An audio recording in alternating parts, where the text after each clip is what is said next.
cage. Can't take a shower in a parakeet cage. Can't take a shower in a parakeet cage. But you can be happy if you've a mind to. All you gotta do is put your mind to it. Knuckle down, buckle down. Do it, do it, do it. Welcome back to the Jackson Street Roundhouse at the Minnesota Transportation Museum and the Lunch with Casey 50th Anniversary Special. You know, by the mid-1960s, things couldn't have been going better for Casey and Roundhouse. Their Lunch with Casey program was the top-rated noon show in the Twin Cities. As the ratings grew, so did the demand for endorsements and public appearances. Casey even had his own line of toys. So when Channel 11 was looking for a news show to compete with the 5 p.m. newscasts on the other channels, it didn't look far. Hello, is this the Board Breakers Judo and Karate School? Is it? It's so convenient. They're real close, you know, just next door. Grandma Lumpet, you know. If you don't like it, you can lump it. But would you hold up your hands there? Hold up. Oh, mercy. Casey Jones, you come out here and get your nails clean now. Get your nails clean. Come on. Lunch with Casey still ran at noon. But now Casey could also be seen hurrying home from the rail yard each afternoon to pay a visit to Grandma Lumpet's boarding house. What are you doing, Grandma? Well, I'm dusting up a little bit there. Oh, don't let me frighten you, Birdie. Oh, nice little... Patsy. Chirp! Chirp! Oh, why does he burst out? Why do you burst out like that? Can't help it. Oh, mercy. I'm going to stop putting vitamins in your bird seed, that's all. Grandma was terrific. You know, he had a bit where he'd take the book off, you know, we'd put some talcum powder on the book and, you know, blow the dust off. Word to live by.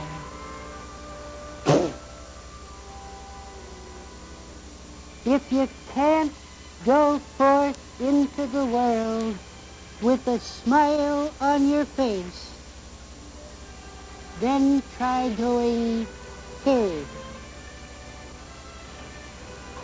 Now here's one I always remember. Remember, always stand up for your convictions and face the jury. Now here's my last one for today, kiddies. Remember, yesterday's tomorrow is today, but last week's day before yesterday is a week from Tuesday. Well, that wraps it. Let's close the dusty old book, because you know Granny's got to be getting along now. Because you know in just 1/2 hour from now, it'll be time for Granny's karate lesson.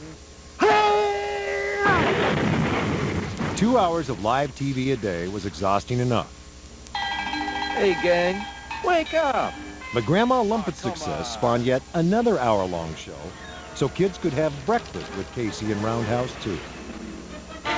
Yes, it's time to wake up with Casey and Roundhouse. Get your day off to a good start with all of the fun of Yogi Bear, Huckleberry Hound, and their friends. Sense and nonsense. The weather, current events. And Casey and Roundhouse. Despite packed schedules at work, Casey and Roundhouse made time for public appearances. Hundreds of them. It's a kitty show and I'm a hero. I'm the youngest cat. At department stores, at town festivals, and on Bat Day with the Minnesota Twins. Like I remember one time we were at Elko Speedway, I think, and I was up in the grandstand or up in the press box, and I remember looking over and looking down, and it wasn't 30 or 40, it was 300 or 400, and they were just, it was swarmed, and there was nothing he could do, you know, it's kind of like a rock star in that way, you know. A rock star who could also engineer the train at your local amusement park. That's 4-year-old Terry Peterson in the front seat, next to her sister and brother in 1959. Casey said, sit in the front car by me, which, oh, we were really thrilled. And I think he did it so that my folks could get us on the Super 8, the home movies. And like the following Monday or Tuesday, he said, hi, kids, I want to say a special hi to Mickey, Terry, and Kathy, my special friends. And oh, my gosh, we were just absolutely thrilled because we knew it was us because he had seen us. Casey and Roundhouse were regular visitors at Twin Cities hospitals. Hi, kids. It's MD Carnival time again. And encouraged countless kids to send for their MD Carnival kits to raise money for Jerry's kids. Because we're very excited about muscular dystrophy carnivals, Jerry. You were very good last year. You and all the kids did a great job. Roger and Lynn took their hero status with kids seriously, if very little else. Good night, Robin. Good night, fat man. But as freewheeling as the show could be on the air, Lone Ranger number 2. it was nothing compared to what Casey's crew of practical jokers was often up to behind the scenes. Nobody got mad.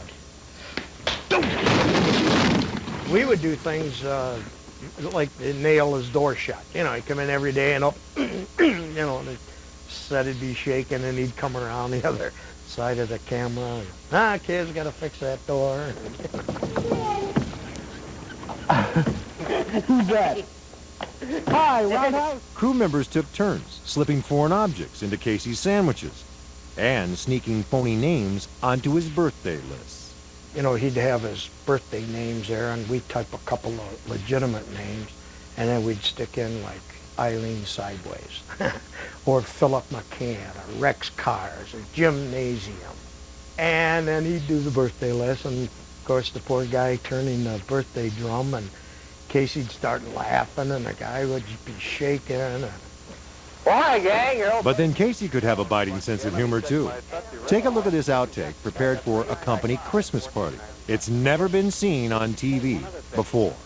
You know, we like to celebrate holidays and birthdays here on Lunch with Casey. I want you to take a look at something. If your mom is around, tell her to get out of the room. See this picture of George Washington right here? Take a look. You see? I got fancy designs. And see these little decorations with the one here? I'm saving pictures of George Washington. Let's help celebrate his birthday, okay? Just send me $1. I'll tell you what to do. Tonight, maybe if your dad hangs his pants up on a hanger, or maybe he puts his billfold on top of the dresser, just reach in there. Don't let him know about it, though, because this will be a surprise, okay? We'll play a trick on Dad. Just take a dollar bill out of his billfold, okay? Don't say anything to him, and send it to me, because I am saving pictures of George Washington. Okay, kids? And say, here's something else. Next week, Abraham Lincoln Week. Okay? All right. Imagine how many kids would have followed Casey's instructions if the dollar bill bit had actually aired. Not that Casey didn't stir up some controversy. Remember this Casey classic? Sleigh bells ring and I'm listening, but I'm turning and twisting. Cause I'm itching up here and I'm scratching down there, walking in my winter underwear. And I got a letter from a lady, very hateful letter. It said, oh, how terrible a grown man walking around in your underwear. What a terrible example for children. Casey read the letter on the air. What followed in the days to come became one of Roger Awesome's favorite memories of the show. Come on, let me have it. I got 1,000, I'm not exaggerating, I got 1,000 letters saying that that lady's goofy and it was a funny bit and, you know, keep on doing it. If the woman who wrote that original letter happens to be watching tonight, Casey, this one's for you.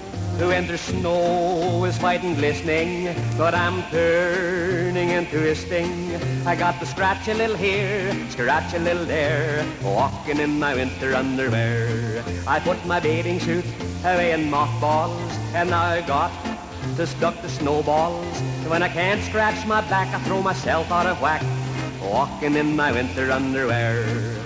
Rain and snow and ice, I do not worry. When the winter comes, I do not give a hoot. My coat and hat and earmuffs keep me cozy, and I wear 2 pairs of trousers with my suit. But when it comes to other clothing, well, the thing that I am loathing is when my face turns blue, contortions I go through, walking in my winter underwear. Walking walking in my winter underwear. What Casey didn't know was that the end really was coming for his show. He cried on the air. I mean, it was just a very sad day for him.